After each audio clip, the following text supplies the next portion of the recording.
Giving Tuesday is rapidly approaching. And in case you don't know what that is the topic of our discussion today. We're going to talk about Giving Tuesday and how you can best give back to your community and why you should, why it's important for you to.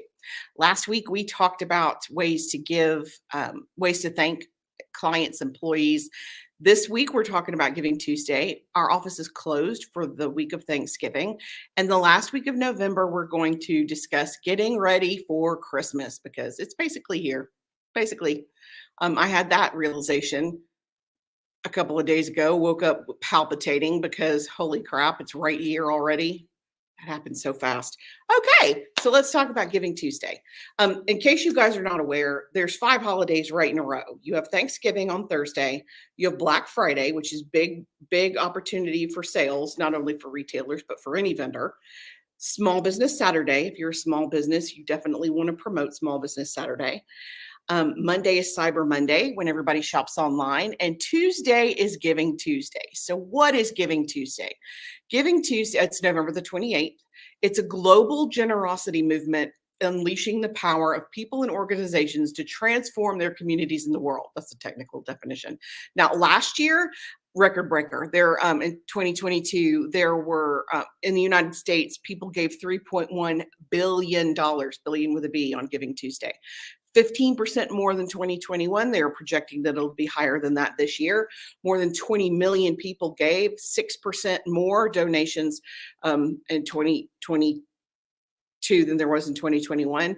And 82%, that's massive, of nonprofits shared that participating in Giving Tuesday, they decided to try something new, and it worked. This International Day, because it's all over the world, it's not just us, but now it's an International Day of Giving that includes calls to action that are not just about donations, but donation matching, volunteering opportunities, and helping your community in ways other than financial. So why? Why do people do it this way? Well, of course, there's a reason for everything. First and foremost, it's the time of year. Most nonprofits, most people give in December. A third of all annual activity happens Giving Tuesday through the end of the year because people are in the spirit of the holidays and they want to give back. Another reason, everybody's doing it. You will not be able to escape that information online about donations and giving and helping your community. So people get into the, again, kind of as a movement, they see other people doing it, and that momentum pushes potential donors to take action. It raises awareness and expands your audience. If you are, and just so you guys know, Safe House is our nonprofit that we will be collecting for on Giving Tuesday. If you don't know what that is, it's resources for domestic violence victims. So it allows me an opportunity to discuss that nonprofit and give them the awareness they deserve, because so many people don't even realize that there are resources for abuse victims who might need assistance or resources to escape from their situation. So it's a great platform for us to be able to, or for you as a business to discuss your nonprofit. And every one of the larger corporations we work with, they all have a nonprofit they're involved with. And this is the reason to talk about it. And of course, it builds your community. It doesn't cost you a thing to help. It doesn't cost you a thing to post about Giving Tuesday on Giving Tuesday and collect funds for your favorite nonprofit. Many are registered with Facebook, and we're going to talk about Facebook here in a minute. But again, there's a reason why people do it right on Giving Tuesday at the end of the year. Okay, so how does it work?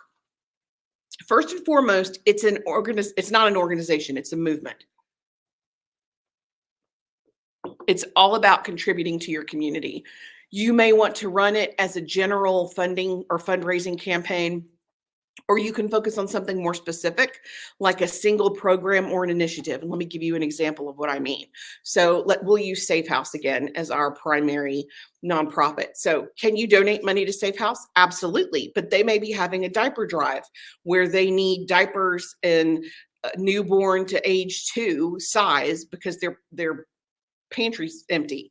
So you can run a specific campaign about diapers, or you could just run a general campaign to raise money. If they have a special program they're working on, like they may be raising money for resources for clothing, or clothing that you can interview in to get a different job, so you can fund your own, I hate to say escape, but so you can fund your own change of location. Again, you can run it, you can make a donation directly to the organization, or you might want to do a campaign. Either way, I would say talk to the nonprofit you're involved with and ask them their preference. But of course, if it makes sense, if it ties in, like if I'm a Publix or if I'm a Walmart, it would make sense for me to do something like a diaper drive where people could purchase at the store and leave them at the stores for us to go donate. It also helps if you have a retail location, or if you have a brick and mortar location, to be a collection point if you want to do toys for tots or gifts for kids or whatever you want to do. Okay, so now that you know what it is and why it's important and why people participate and how to participate, let's talk about how to actually execute it, because of course it's all in the execution. So first and foremost, you want to set your goals. You want to create a plan and a hashtag Giving Tuesday, and Giving Tuesday is going to be huge on Giving Tuesday. So you may want to put Giving Tuesday Social U or Giving Tuesday Safe House, whatever you want to do to personalize that hashtag so that people recognize it and they can find the information. You want to have a system in place to nurture future donors. And seriously, team up. You don't have to do it by yourself. So we may team up with other small businesses in order to participate in Giving Tuesday. We may team up. It would make total sense to team up with a business that already sells, like a clothing store that sells clothes for children, or a place that sells toys for children. That would make total sense. And you don't have, again, it doesn't have to cost them anything to put up a sign in their store that says, purchase an extra gift and make it a donation. Simple. But you definitely want to have a system in place to nurture future donors, because statistically, if somebody gives once, they're more likely to give a second or third or fourth or 12th time. So make sure that you have, if you don't have that drip campaign set up in email, set it up, because people participate in what's on their mind. And if you're not constantly reaching out and touching them, you're not on their mind. So nurture campaign. So several different ideas for fundraising. Of course, you can raise money on Facebook. It is the easiest way to collect donations because they have certified nonprofits where you can actually share the nonprofit information directly from Facebook, and the money goes through Facebook, and then they allocate it to the nonprofit. Last year, Facebook did a dollar for dollar match. They matched the first 100% of the first 2 million, and then 10% of everything after that. I have had no confirmation, and I cannot find confirmation from Meta, Instagram, Facebook.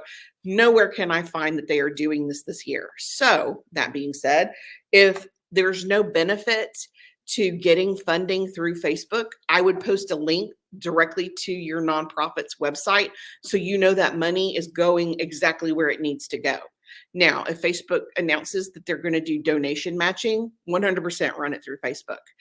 Also, they have launched recently a Facebook page called Giving Tuesday that has all kinds of suggestions and information about Giving Tuesday.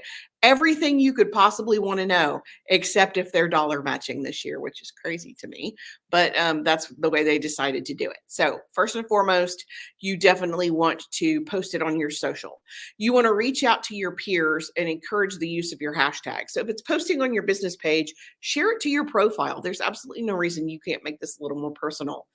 And you might have an event virtually. You might have an event in person. Again, you can be a location for drop-off if people are donating items instead of money, or you might have a virtual fundraising campaign where you go live and you talk or answer questions while people donate money, and you might have a goal, I want to get $1,000 during our hour of live. Works great virtually. Something else that can be super helpful is installing a fundraising thermometer on your website. Silent Partner, CauseVox, Bloomerang they all have free options. Of course, there's paid options too, but it allows you to, like, if you have the 100% of your donations raised, the entire thermometer would fill. But using a fundraising thermometer can increase your donations by up to 35%. People get excited when they watch the needle move. I did that. I'm going to give more so I can do that. for sure motivates me. I recently had a friend who accepted donations for a sponsored run, and seeing how close she was to her goal, I wanted, of course, wanted to get her there. So I think that thermometer, I think knowing those goals, I think it's a huge help. And we'll put links to this in our blog, and we can go back and put links in the comments on the live so you can go look. I would say Silent Partner is probably, and it's silentpartnersoftware.com. They have the least aggressive branding for their free version, and it's a very simple widget to install. Yeah, seriously. And I asked, of course, I asked Ben because he's the web genius and he knows all this stuff. And he didn't really have a preference. There wasn't one that was easier than the other. So it can literally go either way. You just want to make sure that you're using one that you can integrate easily. And if you can get influencer endorsement, get it. It doesn't have to be complicated. It doesn't have to be fancy. It might be simply asking them to talk about it during that week or during a video or post a link. Again, and it doesn't cost them anything. And sometimes it's better to think small. And when I say think small, Obama won his election $5 at a time. He raised more money himself than any other candidate in history because he appealed to a younger audience $5 at a time. So $5 doesn't seem like a lot, but most people won't even think about it. So if you have recurring options on your website and they sign up for $5 or $10 a month, they'll let it ride forever. So it may not be a ton, but it's $120 a year. And think about, it's $1,200.